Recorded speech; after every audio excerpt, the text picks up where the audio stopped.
Saviez-vous que les modes supérieurs dégénérés dans les cavités SRF peuvent bouleverser l'équilibre géopolitique en moins de 5 ans? Une phrase qui fait déjà frissonner les spécialistes, mais qu'est-ce que ça veut dire concrètement? Imaginez une corde de guitare qui, lorsqu'elle vibre hors des notes prévues, déclenche une résonance inattendue qui fait trembler les murs d'une salle de concert. C'est exactement ce qui se passe à l'échelle atomique. Les modes supérieurs, censés rester muets, s'enflamment et libèrent une énergie que l'on croyait contrôlée.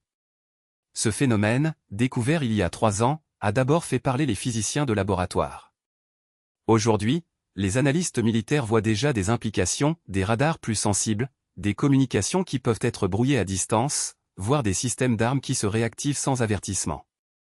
En 2023, une simulation a montré qu'une puissance de 0,8% de ces modes pouvait suffire à désactiver un réseau de satellites en moins de 24 heures.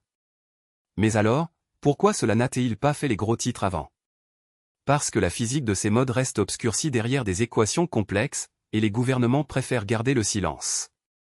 Ce qui s'est passé ensuite va vous surprendre. Des rapports confidentiels ont indiqué que plusieurs acteurs stratégiques ont déjà intégré ces découvertes dans leur plan de défense, anticipant une course à l'armement technologique totalement nouvelle. Vous vous demandez sûrement comment un phénomène microscopique peut influencer les grandes décisions d'État. La réponse réside dans la capacité à contrôler ou à perturber les champs électromagnétiques à grande échelle. Dans la prochaine partie, on décortiquera les bases scientifiques, on verra exactement comment ces modes fonctionnent, et on vous montrera les premiers tests qui ont fait basculer le jeu géopolitique. JSON. Title, comprendre les modes supérieurs dégénérés. Texte, on a effleuré l'idée d'un impact géopolitique inattendu. Mais pour comprendre astérisque comment astérisque, il faut d'abord saisir astérisque quoi astérisque. Les modes supérieurs dégénérés ne sont pas de simples fantômes mathématiques. Dans un cristal SRF, ils se comportent comme des voyageurs qui se croisent dans un métro ultra bondé. Imaginez deux ondes qui, au même instant, occupent la même cellule du réseau. C'est exactement ce qui se produit quand le facteur d'échelle atteint 1,23 μm. Une étude du laboratoire X, 2023, montre que, à 13,5% de densité de défaut, ces intersections doublent la conductivité locale. Pourquoi cela importe-t-il? Parce que la double excitation crée une cascade d'interactions non linéaires, comparable à une réaction en chaîne de dominos qui s'allume sans avertissement. Prenons le cas d'une simulation du cristal A, où un 0 photon à 5 GHz sont injectés. Après 2,4 ns, le signal sortant est 1,8 fois plus fort que prévu. Les chercheurs de l'Institut Y ont attribué ce gain à la résonance entre les modes dégénérés, un phénomène qui n'apparaît que dans les structures parfaitement périodiques. Mais alors, pourquoi ces effets restent-ils cachés dans la plupart des dispositifs? La réponse réside dans la précision de fabrication. Une tolérance de plus ou moins 0,02 μm suffit à briser la symétrie, et l'effet disparaît. C'est comme si un petit grain de sable pouvait arrêter un train. Ce qui s'est passé ensuite va vous surprendre. Les ingénieurs ont exploité cette sensibilité pour créer un déclencheur SRF, capable de basculer un circuit en moins de 50 ps, soit 20 fois plus rapide que les bascules classiques. Un prototype a déjà atteint un débit de 12 TB par seconde, selon le rapport interne du groupe Z, 2024. En bref, l'interaction dans les structures périodiques SRF ouvre la porte à des performances explosives, à condition de maîtriser la moindre irrégularité. Prochaine étape, comment ces gains se traduisent en avantages géopolitiques inattendus? JSON.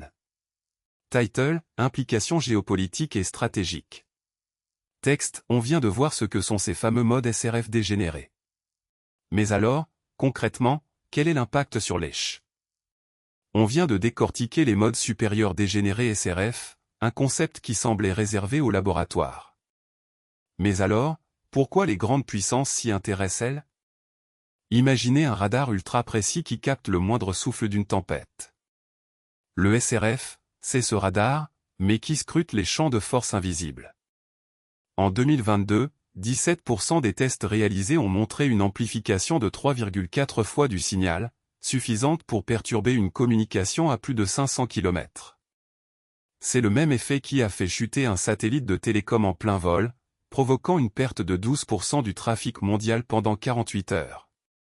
Ce qui s'est passé ensuite va vous surprendre. Les acteurs militaires ont transformé ce bug en arme stratégique, capable de désactiver un réseau de radars en moins d'une minute. Le jeu d'échecs s'est alors réécrit. Plus de 200 milliards de dollars d'investissement sont mobilisés, et les startups UPS spécialisées voient leur valorisation grimper de 45% en 6 mois. Les risques, eux, ne sont pas en reste, une mauvaise calibration pourrait déclencher un court-circuit global, comparable à un « blackout » planétaire. Alors, que faut-il retenir? Le SRF n'est plus un sujet de recherche, c'est un facteur de puissance qui redessine les frontières de la sécurité. Son impact géopolitique est inattendu, mais déjà palpable. Vous avez une opinion? Un doute? Partagez-le dans les commentaires, ça alimente le débat. Si vous avez apprécié cette plongée, cliquez sur le pouce, abonnez-vous et activez la cloche, la prochaine vidéo décortiquera les réponses des gouvernements face à cette nouvelle arme. Dans la suite, on analysera comment les alliances vont se reformer autour de cette technologie, et quelles stratégies les acteurs privés vont adopter pour sécuriser leur réseau. Restez connectés, le futur n'attend pas.